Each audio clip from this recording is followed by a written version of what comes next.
Zumbi dos Palmares, o herói da resistência negra. Bem-vindos ao nosso canal, queridos espectadores. Hoje, mergulharemos na história fascinante de uma das figuras mais emblemáticas da luta pela liberdade e igualdade, Zumbi dos Palmares. Zumbi dos Palmares é um dos grandes nomes da história do Brasil. Ele foi um dos líderes do Quilombo dos Palmares, o maior e mais longevo quilombo da história de nosso país. Zumbi assumiu a liderança do quilombo em 1678 e resistiu durante quase 20 anos contra as investidas dos portugueses. Foi morto após ter seu esconderijo denunciado no dia 20 de novembro de 1695. Zumbi é atualmente um dos grandes símbolos da luta dos negros e dos africanos contra a escravidão no Brasil.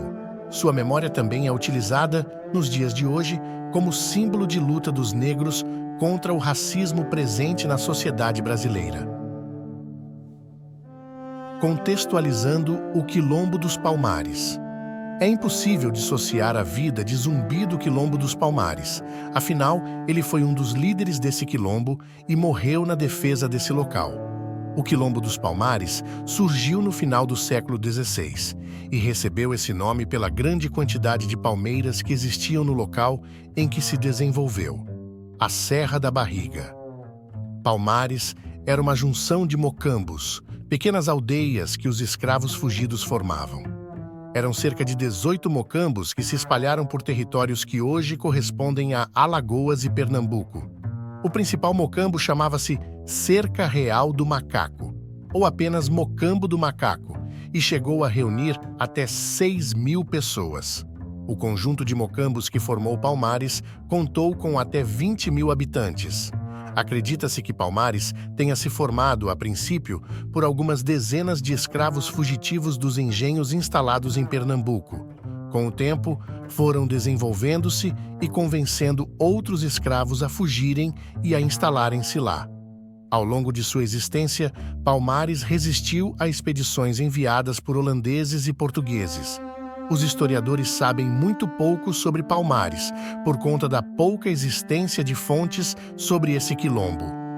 Um agravante é o fato de que todas as fontes existentes sobre Palmares foram escritas por europeus. Portanto, esses documentos ajudam a reconstituir apenas uma pequena parte da totalidade da história de Palmares. A partir da década de 1630, Palmares passou por um grande crescimento devido nos conflitos entre holandeses e portugueses no Nordeste. Quando os portugueses reconquistaram a região, novas expedições foram sendo organizadas e de maneira cada vez mais frequente. A decadência do quilombo deu-se a partir da década de 1680. A expedição que colocou fim ao quilombo foi a do bandeirante Domingos Jorge Velho, contratado para destruir Palmares. O bandeirante recebeu o direito de poder ficar com parte dos negros capturados e com algumas terras na região da Serra da Barriga. O Mocambo do Macaco acabou sendo destruído em 1694 e os sobreviventes fugiram e resistiram até o começo do século XVIII. Quem foi Zumbi dos Palmares? Um dos grandes personagens do Quilombo dos Palmares foi Zumbi. Ele ficou conhecido por ter sido um dos líderes do quilombo e acabou pagando com sua vida por isso. Sabe-se pouquíssimo acerca da vida de Zumbi e algumas das conclusões que eram consideradas verdades consolidadas até certo tempo são atualmente questionadas por alguns historiadores. Até certo tempo, estava consolidada certa história de que Zumbi tinha sido sequestrado na sua infância durante um ataque a Palmares e tinha sido criado por um padre que o nomeou de Francisco e o alfabetizou. Zumbi teria fugido na adolescência, retornado a Palmares e lá assumido uma posição de liderança. Essa versão, no entanto, tem sido questionada pela falta de evidências que a sustentam. Essa contestação acontece porque o autor desse trabalho utilizou cartas que somente ele teve acesso e que ele nunca disponibilizou para mais ninguém. Uma menção a Zumbi é feita pelo rei de Portugal, de Pedro II, em uma carta na qual o rei português propõe perdão para Zumbi caso ele aceitasse viver como súdito de Portugal.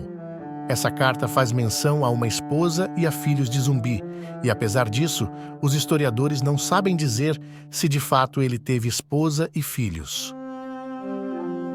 Outro problema referente a Zumbi é o fato se ele foi uma pessoa ou esse termo era um título. Parte dos historiadores acredita nos dois casos e, sendo assim, Zumbi, o líder que resistiu e morreu em 1695, existiu, mas que o termo Zumbi também poderia ser um título existente em Palmares. Um indicativo disso é dado pelo historiador e pesquisador Felipe Aguiar Damasceno, que aponta que documentos holandeses da década de 1640 faziam menção a uma autoridade em Palmares que foi registrada por eles como Dambige. A semelhança de Dambige e Zumbi sugere uma relação direta do personagem com uma posição de autoridade e da utilização do termo como um título. Algumas certezas sobre Zumbi são que, em 1678, ele se desentendeu com o então líder do quilombo, Ganga Zumba. Isso aconteceu porque Ganga Zumba havia recebido uma oferta de paz das autoridades portuguesas. Nessa oferta, Ganga Zumba aceitava mudar-se para uma aldeia estipulada pelos portugueses, e os negros nascidos em Palmares continuariam livres, mas os fugidos seriam reencaminhados à escravidão. Ganga Zumba aceitou a oferta dos portugueses, porque estava sendo chantageado pelos portugueses. Alguns de seus parentes haviam sido sequestrados e acabaram sendo usados como moeda de troca para forçar o líder do quilombo a aceitar a oferta de paz. O aceite de Ganga Zumba dividiu Palmares e parte dos quilombolas voltaram-se contra ele, incluindo o próprio Zumbi. Ganga Zumba acabou sendo morto. Não se sabe se foi morto por portugueses ou pelos próprios quilombolas, e Zumbi tornou-se líder. Zumbi também entrou em conflito com o irmão de Ganga Zumba, chamado Ganazona, mas acabou prevalecendo. Em 1678, tornou-se líder de Palmares e conduziu a resistência palmarina nos últimos anos. Morte de Zumbi de Palmares. Depois que a expedição de Domingos Jorge Velho destruiu o Mocambo do Macaco, Zumbi e outros sobreviventes fugiram e esconderam-se nas matas da Serra dos Irmãos. Durante 1 ano e meio, resistiram embrenhados no mato. Essa informação foi obtida por novos estudos que desmitificaram a ideia de que Zumbi teria cometido suicídio em 1694. Zumbi foi morto em 20 de novembro de 1695, depois que um de seus companheiros, chamado Antônio Soares, revelou sob tortura o local de esconderijo de Zumbi. Um bandeirante chamado André Furtado de Mendonça organizou uma emboscada que localizou Zumbi. Após ser morto, sua cabeça foi decepada e exposta em Recife.